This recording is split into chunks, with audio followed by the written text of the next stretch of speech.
मैं हूं अरमान, आप देखना शुरू कर चुके हैं भारत भूमि मंच।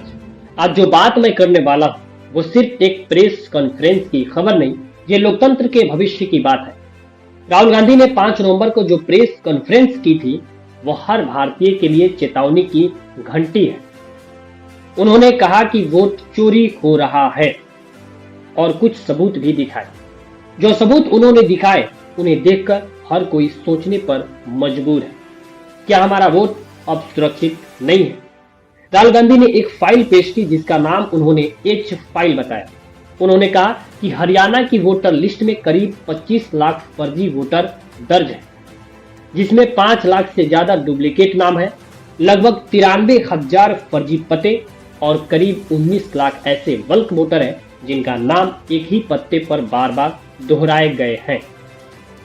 अब जरा सोचिए कि अगर एक ही पत्ते पर 100 वोटर दर्ज है तो असली वोटर कौन है, नकली वोटर कौन है, ये कैसे पता चलेगा।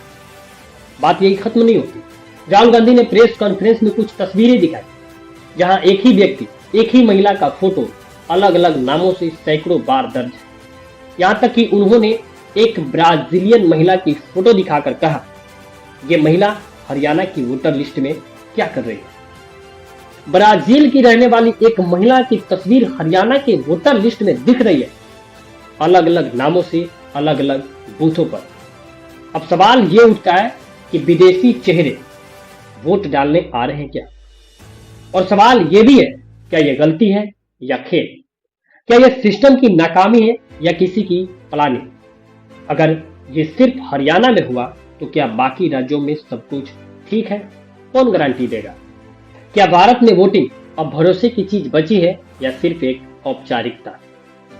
राहुल गांधी ने कहा यह सब एक सिस्टमेटिक वोट चोरी का हिस्सा है। उन्होंने सीधा सवाल उठाया, इलेक्शन कमीशन आखिर कर क्या रहा है। क्या ईसीआई को पता नहीं कि वोटर लिस्ट में इतने डुप्लीकेट नाम कैसे आ गए।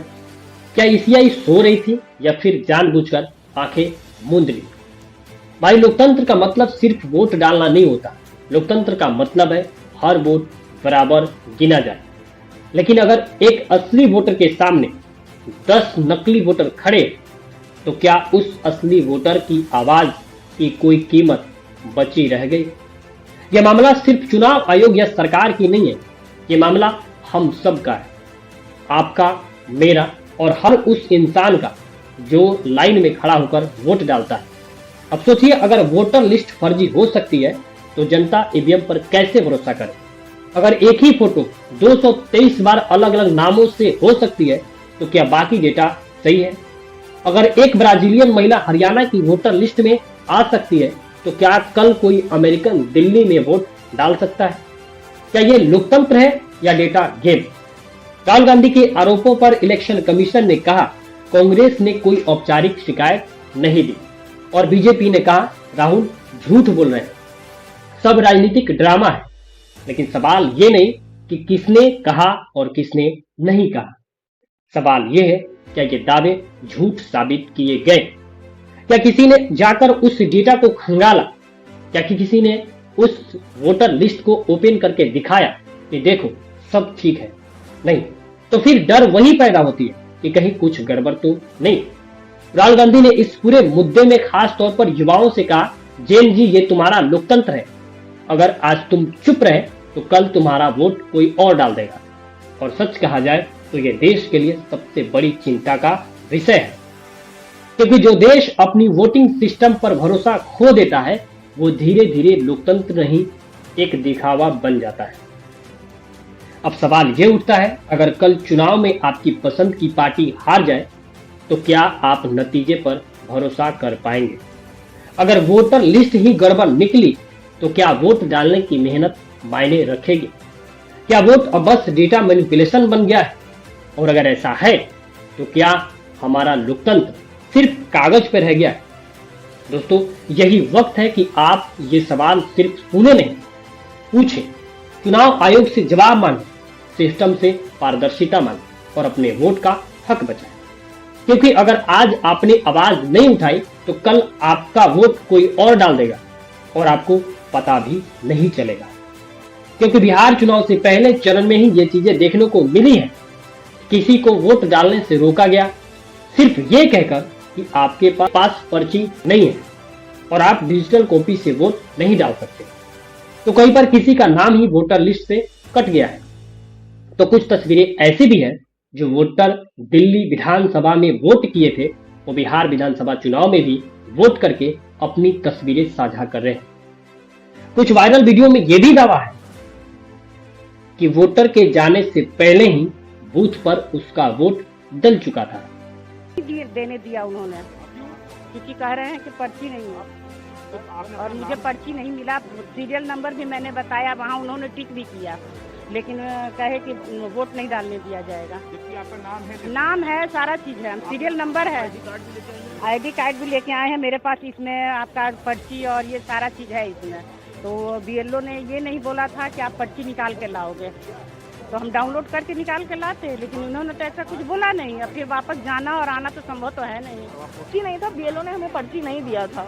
अब अगर पर्ची नहीं दिया था तो मेरी गलती थोड़ी है। हमें बोला गया था डिजिटली डाउनलोड करके रख लीजिएगा, हम डिजिटली डाउनलोडेड है मेरे पास।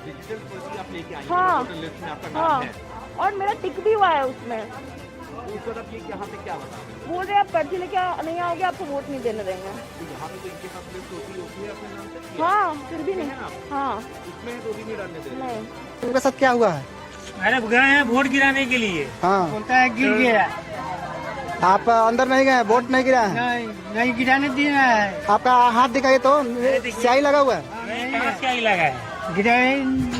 गिरावाई नहीं दिया है तो वोट गिराने नहीं दिया। बोला आपका वोट गिर गया, तो हम बोले कैसे वोट गिर गया भाई? हाँ, हम तो वोट गिरावे नहीं किए हैं। सबका आधार कार्ड, वोटर ID कार्ड देखिए सब है हमारे पास में।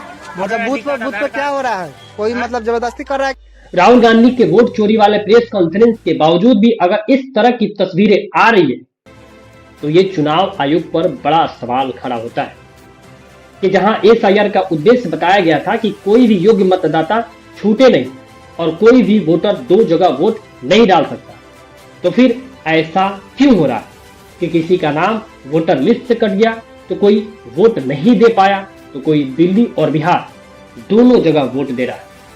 क्या यह लोकतंत्र का मजाक नहीं है? दोस्तों, लोकतंत्र सिर्फ एक शब्द नहीं बल्कि हमारी पहचान है। नमस्कार, मैं हूं अरमान, आप देख रहे थे भारत भूमि मंच। इस वीडियो को शेयर कीजिए और कमेंट में बताइए कि ऐसी अगर गड़बड़ियां है तो इसे रोकने की जिम्मेदारी किसकी है, सरकार की, चुनाव आयोग की या फिर जनता की? धन्यवाद।